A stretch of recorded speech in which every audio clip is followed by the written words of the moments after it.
Tim Stevens is an editor-at-large with our partners at CNET. Tim, good morning. Good morning. Is this just the cost of doing business if you're a consumer going online? Is there any way you can protect yourself from all this information being gathered? It's very, very difficult to protect yourself, unfortunately. There are so many of these data brokers and so many of these tracking systems out there that all want your information. And you can go through and opt out of them individually, but it takes so long that it's basically impossible, unfortunately.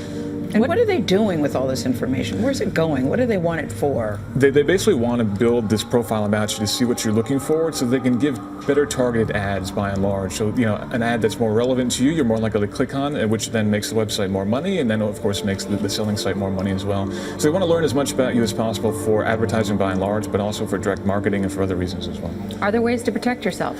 There are some ways. There's one of the extensions that they showed in that segment is called disconnect.me. You can install that into a Chrome browser and a few other browsers. That'll show you what's going on, but by and large, it's still very difficult to block those things. There are some initiatives to create a do not track indicator in browsers that will basically say, don't track me. And most of the major web browsers right now do support that, but unfortunately, only about 24 websites support it right now. So while the browsers support it, the trackers themselves aren't really on board just yet. Tim, is there any movement at this point to regulate the kinds of what they can do with this information and what consumers can see about what's being done with their information? We're beginning to see that, yeah.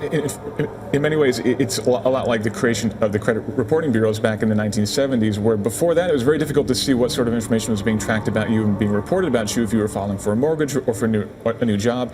Right now, there's the beginnings of an effort to create something like that for data brokerage as well, so the information is being tracked about you, because it's very difficult to see what information is being shared about you. You have Are the no way to companies see resisting this, by the way? They're definitely resisting it. They're saying it's going to be too expensive, but again, those are the same things that they were saying back in the 70s about the credit reporting. All right. Tim Stevens, thanks so much for being with us. Thank you.